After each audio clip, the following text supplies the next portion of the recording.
Bien, miremos qué pasa cuando nosotros queremos declarar o inicializar arreglos de cualquier tipo en Java. Aquí hay una serie de declaraciones o de inicializaciones con todos los diferentes tipos que maneja Java. Entonces, por ejemplo, un dato de tipo byte.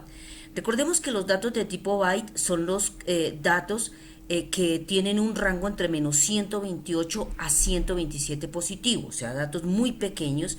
Y en este caso damos el nombre del tipo de dato, indicamos que es vector, le damos un nombre, creamos el vector de 5 posiciones. Los datos de tipo short también son datos pequeños y en este caso vamos a guardar edades y vamos a guardar 4 edades. Estos datos están en un rango entre menos 32.768 a 32.767 positivo. Los enteros son datos en donde se guardan 8 bits y son de tipo entero, y aquí en este caso estamos guardando 6 posiciones.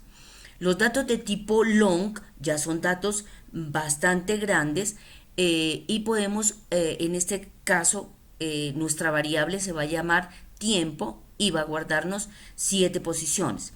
Los float, en este caso vamos a guardar el peso de 6 personas o de 6 elementos y son de tipo float.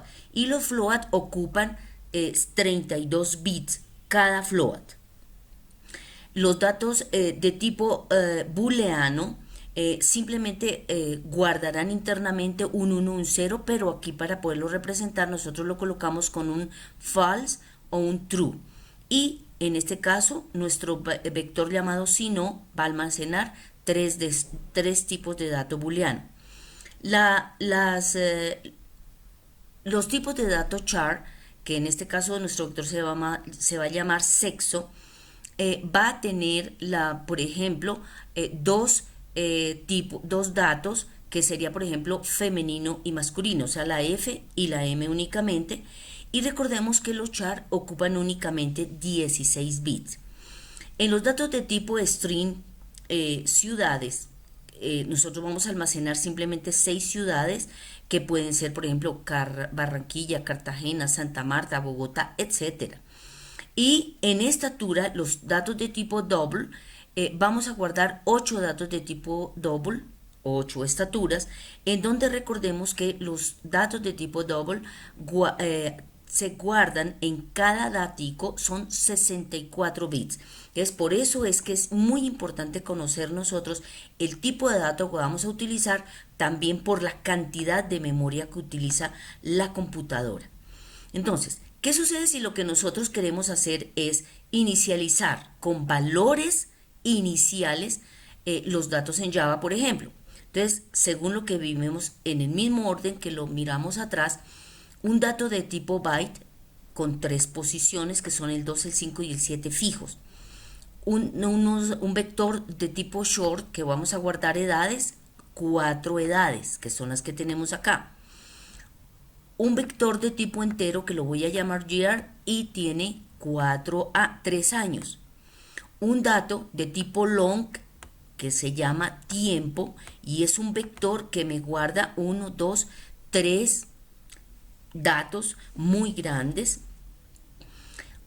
Un vector llamado peso me va a guardar datos de tipo float y voy a tener 3 datos únicamente, los pesos de personas o pesos de lo que tú necesites. Los datos de tipo booleano se va a llamar si no el vector y me va a guardar específicamente true, false, false, solamente. Y los datos de tipo char, que se llama sexo, que tengo, por ejemplo, femenino, masculino.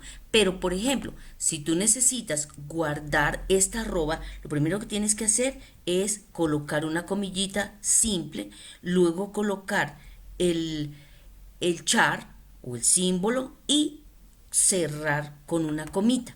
Entonces, así es como se guarda o se almacena un dato de tipo char. Y ciudades es un vector donde va a guardar strings y lo vas a inicializar con los nombres de Cali, Ibagué, Espinal, o sea, de 3 posiciones.